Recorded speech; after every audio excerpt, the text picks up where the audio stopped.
अस्सलामु अलैकुम रहमतुल्लाहि ताला व बरकातुहू।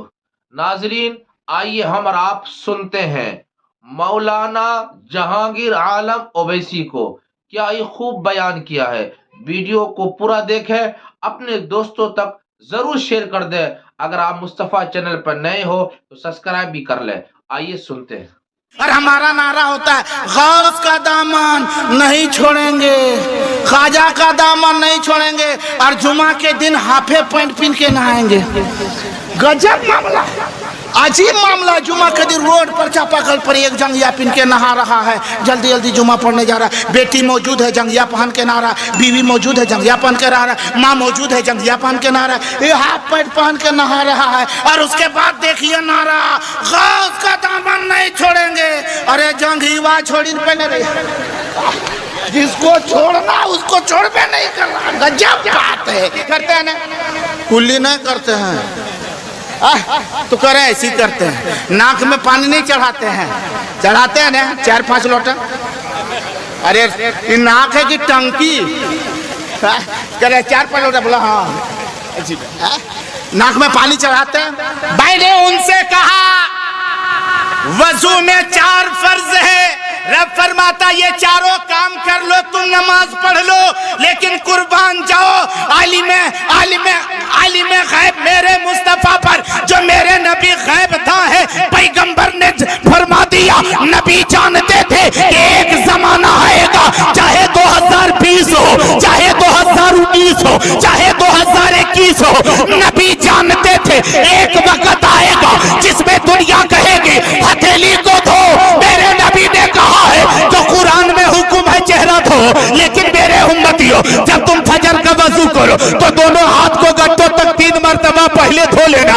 जोहर का वजू करने के लिए जाओ तो वजू करने से पहले, वजू के दौरान, उससे पहले तुम दोनों हाथ के हनियों गट्टों तक धो लेना। असर का वजू हो तो गट्टों तक 3 मरतबा हाथ धो लेना। मगरिब और ईशा का वजू हो 3-3 मरतबा गट्टों तक हाथ धो लेना। अगर हम हाथ 5 वक्त की नमाज में 3-3 मरतबा हर वक्त की नमाज में हथेली को धोते हैं तो 15 मरतबा होता है। अगर आज के साइंसदा हथेली धोने कहते हैं तो कौन सा कमाल है। अरे 1400 साल तो पहले मेरे पैगंबर ने तो फरमा दिया।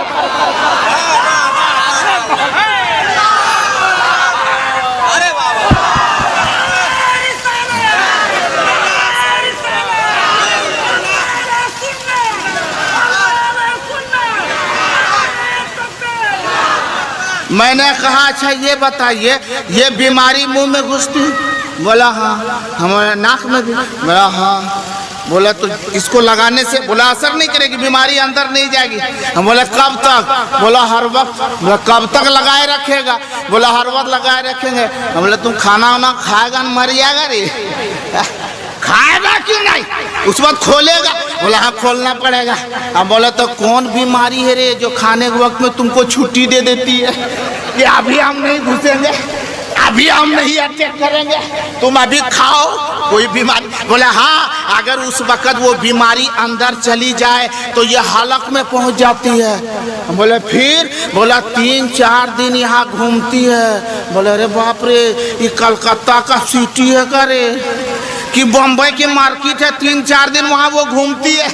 बोला फिर? बोला अगर इसके दरमियान में इलाज ना कराया जाए तो वो बीमारी गोदाम में चली जाएगी, और 14 से 28 दिन में गोदाम में जाने के बाद में वो आदमी का काम तमाम हो जाएगा, कोई इलाज नहीं है। बोला अच्छा ये बताइए, ये बीमारी कान में घुसती है कि नहीं? बोला ऐसा क्यों बोल रहे? बोला इसमें भी सुराख है इसलिए पूछ रहे हैं, कान में घुस सकती है कि नहीं? बोला नहीं। हम बोला अब हमको समझ में आ गया कि ये बीमारी दरवाजे से जाती है, खिड़की से जाती है। बेटा भेड़ी लीटर को देखबे नहीं करती है। अजीब बीमारी है। ये कौन बीमारी है रे जो इधर से नहीं घुस रही, इधर से जा रही? हाँ बोला हाँ इधर से जाती। मैंने कहा मेरे नबी जानते थे, इसलिए मेरे आका ने फरमा दिया है कि बीमारी में मुंह में घुस सकती है, इसलिए नबी ने फरमाया कि वजू से पहले तुम कुल्ली भी कर लो। और अगर हलक का मामला आता है तो मेरे नबी ने फरमाया अगर रोजेदार नहीं है तो गरगरा। और जब गरगरा करोगे तो ठेठ में बोलते नहीं ये खरबरा के सब बीमारी बाहर, सारी बीमारी बाहर हो जाएगी। याद रखिए, अब इतनी नहीं, और नाक में पानी चढ़ाओ तो हो सकता है कि इसमें बालूल है। मेरे नबी जानते थे कहीं बीमारी छुप जाएगी, तो आका ने फरमाया इस बीमारी की कितनी औकात है, नबी ने फरमा दिया इसको ले लो। देखते हैं कितना पहलवान है। वैसे भी गांव में कहते हैं कि तुम कौन खेत का मूली है रे, ये अंगुली से तुमको लीट देंगे।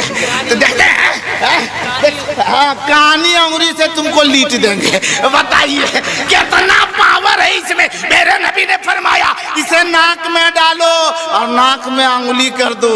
आज अंगुली करने से बड़का बड़का ये माम भाग जा रहा है।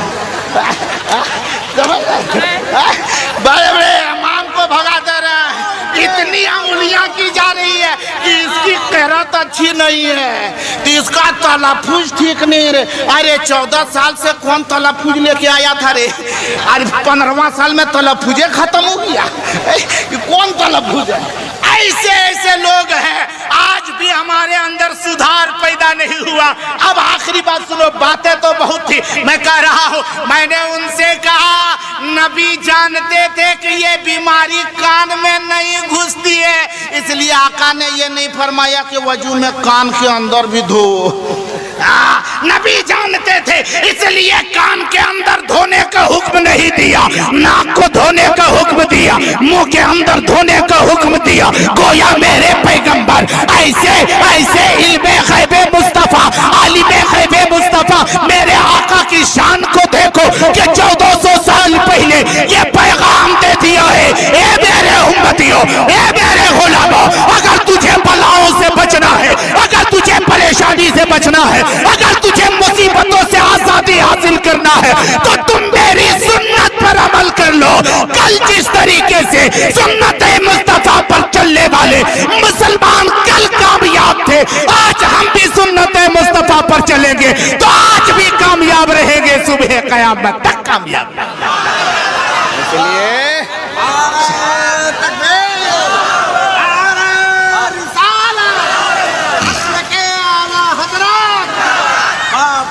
इसलिए मेरे मुसलमानों, आज कम बलाएं नहीं है, बहुत बड़े बड़े में। देखिए एक बात ही है ना,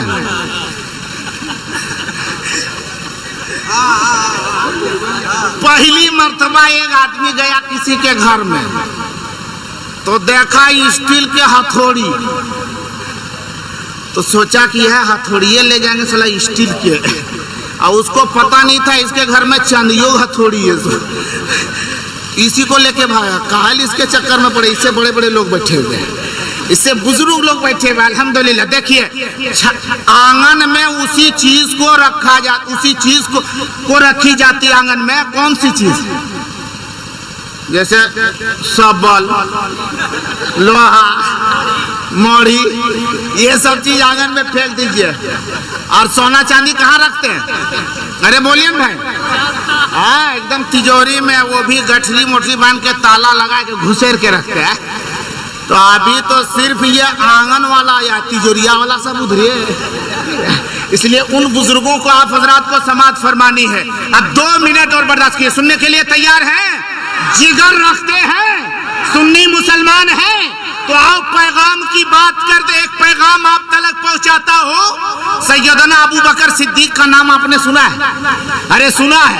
खलीफे अव्वल हजरत सैयदना सिद्दीक अकबर जब तख्ते खिलाफत पर बैठे, बस जल्दी जल्दी क्योंकि वक्त बहुत कम है, हजरत सिद्दीक अकबर तख्ते खिलाफत पर बैठे हैं, एक रजिस्टर निकालते हैं चमड़े की और उसको देख रहे हैं। इतने में हजरत सैयदना उमर फारूक रजी अल्लाह ताला अन्हु तशरीफ ले आते हैं। और जब तशरीफ ले आए तो हजरत उमर और अबू बकर में काफी दोस्ती थी, लेकिन वो आने के बाद ऐसा नहीं किया।